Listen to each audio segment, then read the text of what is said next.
What messages from Allah reach a person 40 days before death?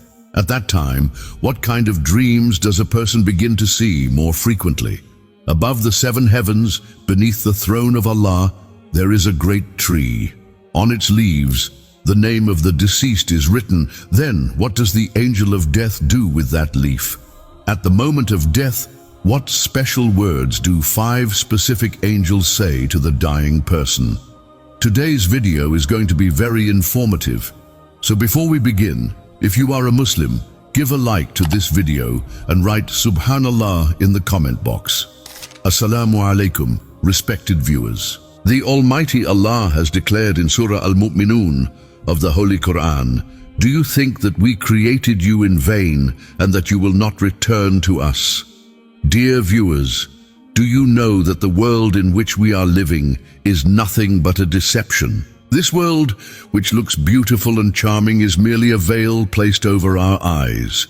Behind this veil lies a reality that is terrifying and dreadful. Dear friends, when a person dies, the veil is lifted from his eyes. Then he witnesses a new world, which in fact is his true and real world. There is no doubt that every person must leave behind this seemingly beautiful world and move towards his real world. Once he enters that realm, he will never be able to return to this world again. A person respectfully approached Hazrat Ali radiyallahu anhu and said, "O Amirul Mu'mineen, I had a friend who passed away yesterday. For several days, he spoke in a way that made it seem he would soon die. So my question is, can a person sense when their death is near?" Hazrat Ali radiyallahu anhu said, "O servant of Allah, remember that Almighty Allah has placed Malakul Ra in the realms between Alame Malakut, Alame Beya, and Alame Arwa for all mankind. It alerts humans beforehand about coming dangers, calamities, and trials.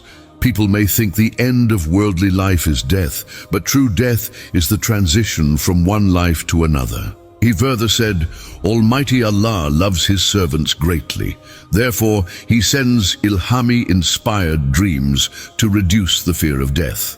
Through these dreams, a person understands that death is the beginning of a new life, and their fear of death diminishes. This opportunity allows a person to repent for sins and prepare their soul, just as someone prepares when traveling from one country to another." Hazrat Ali radiyallahu anhu explained, "Before death, a person dreams that they are traveling from one country to another. Their clothes appear white, and companions from their life, such as relatives or deceased parents, come to take them to the new land. In the dream, the deceased relatives say, 'Your journey in this land is over. We are taking you to another country.' Seeing their deceased loved ones in the dream gives the person courage and reduces the fear of death. The person then asked Hazrat Ali radiyallahu anhu, "O Hazrat Ali radiyallahu anhu, if someone sees such a dream, how can they know if it is an Ilhami dream or from Satan?" Hazrat Ali radiyallahu anhu replied, "If after seeing the dream fear or anxiety arises, then it is from Satan. But if the dream brings peace, reduces fear of death, and inspires love and tranquility, then it is a Rahmani, divinely inspired dream." Dear friends, beneath the throne of Almighty Allah stands a magnificent tree known as Sidrat al-Muntaha. Its vastness is beyond imagination, for it holds as many leaves as the number of all humans and every other being created in the entire universe. And on each of these leaves, the name of every soul and creature is inscribed.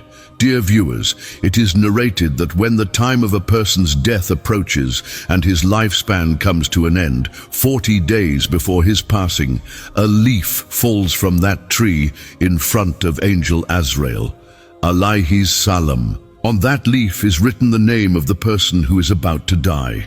When the leaf bearing someone's name falls from Sidrat al-Muntaha, all the angels in the heavens begin to call that person dead. From 40 days before his actual death, his name is recorded in the angels' register as deceased. Dear friends, the person whose leaf has fallen remains alive in the world for 40 more days. When those 40 days are over, the angel of death comes to him and sits before him. At that time, the person is suffering from the pain of illness. Suddenly seeing the angel of death, he becomes frightened and asks, "Who are you?" The angel of death replies, "I am Malakul Maut, and I have come to take your soul." Dear friends, upon hearing this, the dying person turns his face away and his eyes become stiff like stone. Then Angel Malakul Maut says to him, "Do you not recognize me? I am the one who took the souls of your children and your parents, and today the time has come for me to take your soul. You will soon see your children and relatives who tasted death before you.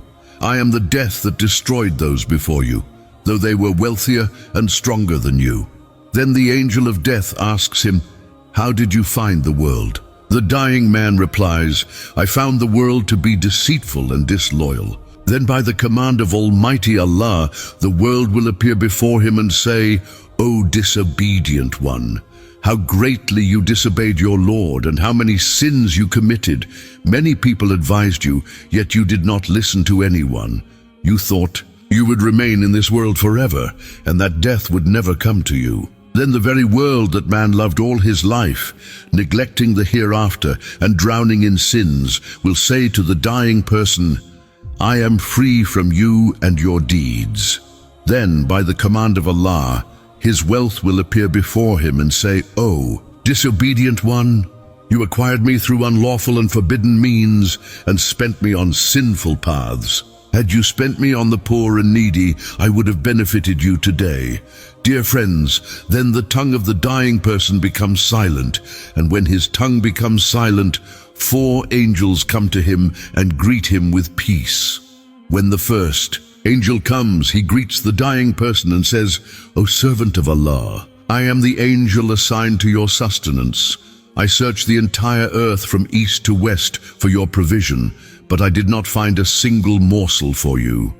Then the second angel arrives, greets him and says, 'O servant of Allah, I am the angel assigned to your water.